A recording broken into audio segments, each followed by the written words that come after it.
আমরা দেখতে পাই একটি শস্য ক্ষেতের ভিতর দিয়ে একটি অদ্ভুত ক্রিয়েচার বিদ্যুতের গতিতে এদিক ওদিক ছোটাছুটি করছে, যার কারণে একজন কৃষকের ফসলে প্রচুর ক্ষতি হয়ে যায়। পরদিন সকালে ক্ষেতের মালিক যখন এসে দেখতে পায় কেউ তাদের শস্য নষ্ট করে দিয়েছে, যার কারণে সে ভীষণ রেগে যায়। তাই সে তার ছেলেকে সেখানে ডাকেন। তার ছেলের নাম হলো জন। গ্রামের সবাই তাকে বোকা মনে করত। তখন জনের বাবা বলেন, আজ রাত্রে তোমাদেরকে এই শস্য পাহারা দিতে হবে, যাতে করে তোমরা সেই জিনিসটাকে ধরতে পারো যে কিনা আমাদের ফসল নষ্ট করছে। কিন্তু এখানে জনের দুই ভাই জনকে বোকা বানিয়ে এই কাজটি তাকে করতে বলে। এবার জন বোকা হওয়ার কারণে সে রাজি হয়ে যায়। এরপর রাতের বেলা জন পাহারা দেওয়ার জন্য রেডি হতে শুরু করে। কিছুক্ষণ পর যখন একা বসে শস্য ক্ষেত পাহারা দিচ্ছিল, ঠিক সেই সময় সেখানে অদ্ভুত আওয়াজ শুনতে পায়। সে পেছনে করে দেখতে পায় তার সামনে একটি বিশাল বড় সাদা রঙের ঘোড়া দাঁড়িয়ে। ঘোড়াটি দেখে সে খুবই অবাক হয়, আর তখন সে বুঝতে পারে যে তাদের শস্যকে এই ঘোড়াটাই নষ্ট করছে। তাই সে ঘোড়াটিকে ধরার জন্য দড়ি দিয়ে ফাঁস বানিয়ে ঘোড়াটির দিকে ছুড়ে মারে। কিন্তু তখন ঘোড়াটি পালাতে শুরু করে। ঘোড়াটিকে আটকানোর জন্য সে দড়িটি ধরে রাখে, কিন্তু সেই ঘোড়াটিকে যেতে পারে না। তারপর সে দড়িটি ধরে ঘোড়াটির পেছন পেছন যেতে থাকে, যার ফলে শস্য ক্ষেতের ফসল অনেক বেশি পরিমাণে নষ্ট হয়ে যায়। অবশেষে ঘোড়াটি যেতে যেতে একটি পুকুরে পড়ে যায়। ঘোড়াটিকে পুকুরে ডুবতে দেখে জনের খুবই খারাপ লাগে, তাই সে তাকে বাঁচাতে চেষ্টা করে। এরপর সে একটি উইন্ড মিলের সাহায্যে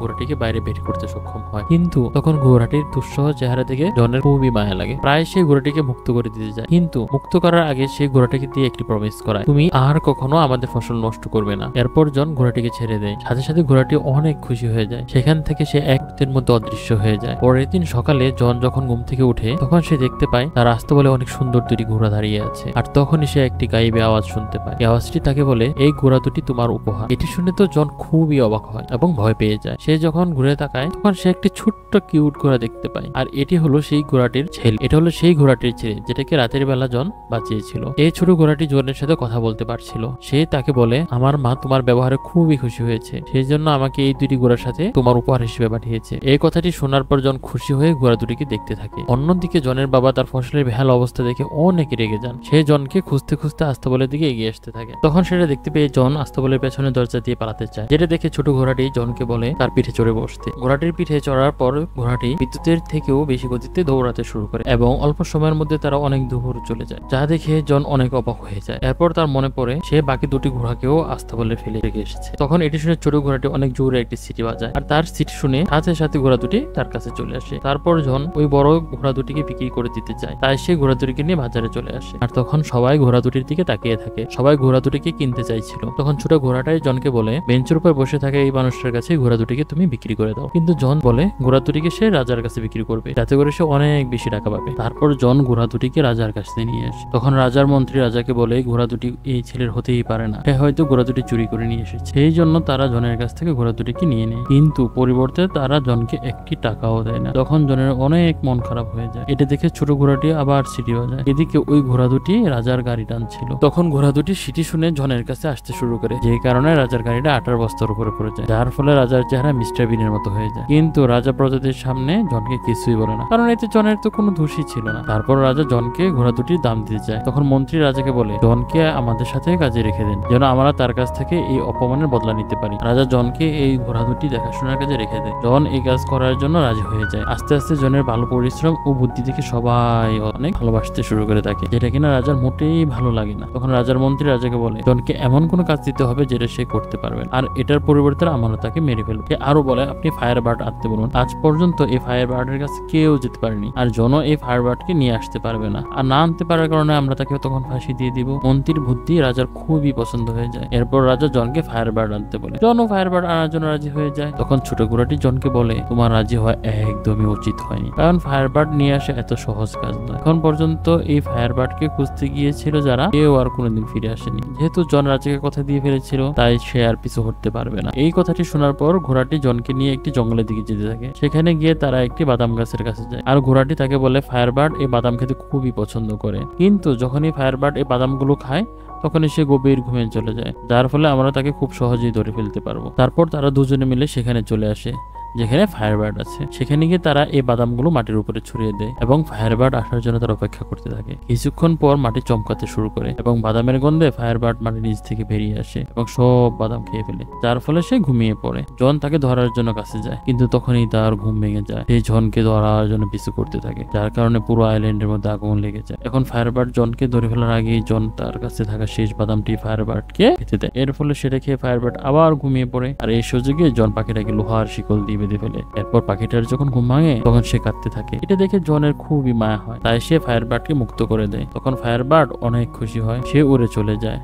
আর যাওয়ার সময় জনকে একটি পালক দিয়ে যায়, যেটা আগুনের মতো জল জল করছিল। এটা দেখার পর ঘোড়াটি তাকে বলে, রাজা তোমাকে আর ক্ষমা করবে না। জন তখন ঘোড়াটিকে বলে, পালক দেখে রাজা বিশ্বাস হবে যে তারা ফায়ারবার্ডটিকে ধরেছিল। এরপর জন রাজার কাছে ফিরে আসে এবং সমস্ত কাহিনী সবার সামনে রাজাকে বলতে থাকে, কিন্তু রাজা কোন কথায় বিশ্বাস করে না। তখন জন রাজাকে ফায়ারবার্ডের পালকটি দেখায়, কিন্তু সেটা সেই সময় আগুনের মতো জল জল করছিল না। এই জন্য রাজা বলে জনকে মৃত্যুদণ্ড দেয়া হবে। আর তখন জনকে বাঁচানোর জন্য সেখানে চলে আসে ফায়ারবার্ড। আর সেখানে থাকা লোকজন ফায়ারবার্ডটি দেখে খুবই খুশি হয়ে যায় এবং তারা জনের কথাও বিশ্বাস করে নেয়। তাই রাজা তাকে শাস্তি দিতে পারে না এবং রাজা না চাইলেও জনকে মুক্তি দিতে বাধ্য হয়। আর এই ঘটনাটিকে রাজাকে আরো বেশি রাগিয়ে তোলে। সে মনে মনে ঠিক করে যে কোনো উপায়ে হোক জনকে খুন করতে হবে। রাজার মন্ত্রী রাজাকে আবারও পরামর্শ দিতে থাকে। সে বলে, জনকে এবার আপনি বরফের দেশের রাজকুমারীকে নিয়ে আসতে বলুন। আর সে কোনোভাবে রাজকুমারীকে নিয়ে আসতে পারবে না, তখনই আমরা জনকে মেরে ফেলবো। আর যদিও সে রাজকুমারীকে নিয়ে আসে, তাহলে আপনি সেই রাজকুমারীকে বিয়ে করে নেন। মন্ত্রী এই কথাগুলো রাজার খুবই পছন্দ হয়, তাই রাজা জনকে সেখানে যাওয়ার জন্য বলে। জনও সেখানে যাওয়ার জন্য রাজি হয়ে যায়। এরপর জন তার ঘোড়াটিকে নিয়ে বরফের দেশে চলে আসে। সেখানে তারা একটি বিশাল পাহাড়ে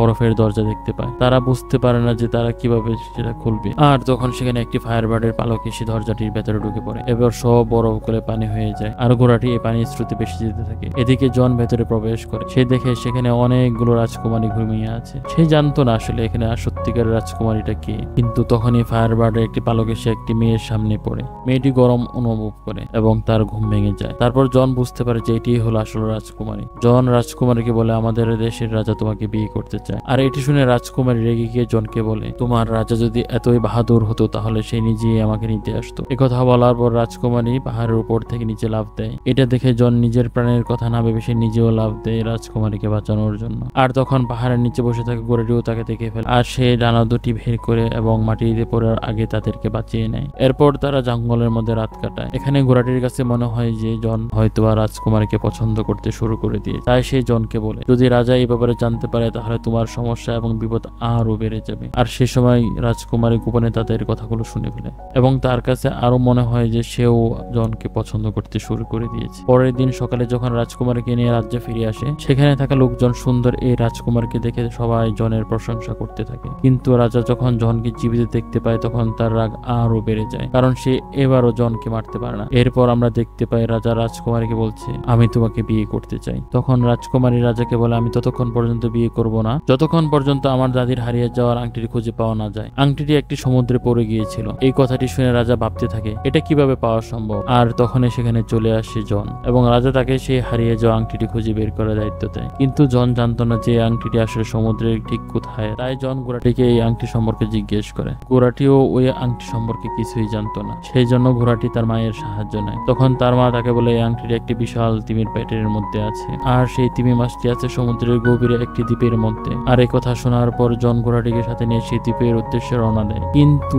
যেতে যেতে জনের সামনে কিছু পাখি চলে আসে, তাই সেই সমুদ্রে পড়ে যায়। আর তখনই তারা বুঝতে পারে যে সমুদ্রে এই জায়গাটিতেই তারা এসে পড়েছে, যে জায়গাটিতে সেই তিমি মাছটা আছে। জন তখন জলের নিচে অনেকগুলো মোটা মোটা শিকল দিয়ে সেই তিমি মাছটিকে আটকে থাকতে দেখে, যার ফলে তিমি মাছটি একটি বিশাল আইল্যান্ডে পরিণত হয়েছে। এরপর জন তিমি মাছের কাছে জানতে চায়, তোমাকে কে এভাবে আটকে রেখেছে। একথা শোনার পরে তিমি মাছের চোখ বেয়ে অজর ধারায় জল নেমে আসে। তিমি মাছ জনকে বলে সে কিছু জাহাজ খেয়ে ফেলেছিল, যার কারণে নাবিকরা তাকে এভাবে শিকল দিয়ে বেঁধে রেখেছে। তবে এখন সে তার ভুল বুঝতে পেরেছে, সে তার ভুলের মাসুল দিতে চায়। তখন জনের মাথায় একটি বুদ্ধি আসে, তাই সেই ঘোড়াটিকে সাথে নিয়ে তিমি মাছের নাকের ভেতরে যেতে থাকে, যাতে করে তিমি মাছটি যেন হাঁচি দেয়। এরপর তিমি মাছটি যখন হাঁচি তোলে তখন তার শিকলগুলো ছিঁড়ে যায় এবং সমস্ত জাহাজগুলো তার পেট থেকে বাহিরে বেরিয়ে আসে। এরপর তিমি মাছটি মুক্ত হয়ে সেখান থেকে চলে যায়। তারপর জন সমুদ্রের কিনারে চলে আসে, কিন্তু সে ওই সময় তিমির কাছ থেকে সে আংটি চাইতে ভুলে যায়। আর তখনই একটি কাকড়া আসে। কাকড়াটি তখন ওই হারিয়ে যাওয়া আংটিটি জনকে ফেরত দেয়। আসলে সেই তিমি মাছটি জনের মনের কথা বুঝতে পেরেছিল।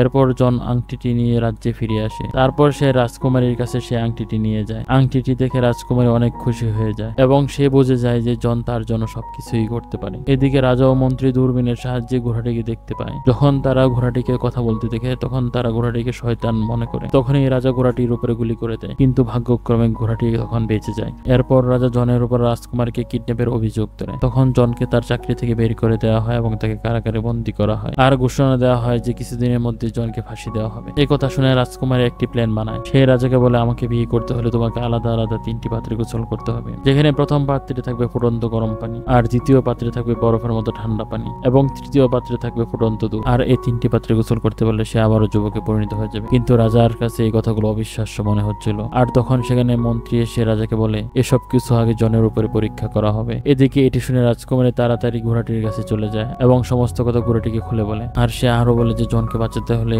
ফুটন্ত গরম পানিতে আমার দাদির আংটিটি দিয়ে দিতে হবে, আর দ্বিতীয় পাত্রটিতে, যেটিতে বরফের মতো ঠান্ডা পানি থাকবে, সেটাতে ফায়ার বার্ডের পালক দিতে হবে, আর তৃতীয়টিতে দিতে হবে বেতেল ফ্লাওয়ার। কিন্তু প্রথম দুটি জিনিস সম্পর্কে তারা জানলেও তৃতীয়টি সম্পর্কে ঘোড়াটি কিছুই জানতো না। তাই ঘোড়াটি ওই ফুল সম্বন্ধে তাকে জিজ্ঞেস করে। আর রাজকুমারী তখন বলে দেয় এই ফুল দুনিয়ার শেষ প্রান্তে রয়েছে। তারপর ঘোড়াটি এই ফুলটি আনার জন্য বিদ্যুতের গতিতে দুনিয়ার শেষ প্রান্তে চলে যায়, আর সেখানে সে বেতেল ফুল পেয়ে যায়। কিন্তু ঘোড়াটি জানতে পারে এই ফুল যে তুলবে সে মারা যাবে। তাই ঘোড়াটি নিজের জীবনের পরোয়া না করে সে তার বন্ধুকে বাঁচানোর জন্য সেই ফুলটি তুলে ফেলে। এদিকে দেখা যায় রাজ্যে 3টি পাত্র নিয়ে আসা হয়েছে। প্রথম পাত্রটিতে ফুটন্ত গরম পানি, দ্বিতীয়টিতে বরফের মতো ঠান্ডা পানি, এবং তৃতীয় পাত্রে ফুটন্ত দুধ রাখা। আর তারপর রাজা সবার সামনে জনকে নিয়ে আসে আর বলে, যদি 3টি পরীক্ষায় জন পাশ করতে পারে তাহলে তাকে ছেড়ে দেওয়া হবে। তারপর জনকে ফুটন্ত গরম পানিতে ফেলে দেওয়া হয়। আর তখনই রাজকুমারী তার দাদিমার আংটিটি গোপনে সেই পাত্রে ফেলে দেয়। এরপর জন প্রথম পাত্র থেকে বরফে দ্বিতীয় পাত্রে পড়ে যায়। আর এটা যখনই ফায়ারবার্ড দেখে তখন সে জোরে জোরে চিৎকার করতে থাকে। তখনই তার চিৎকার শুনে ফায়ারবার্ডের পালক, যেটা কিনা রাজা আরেকটি বাক্সে আটকে রেখেছিল,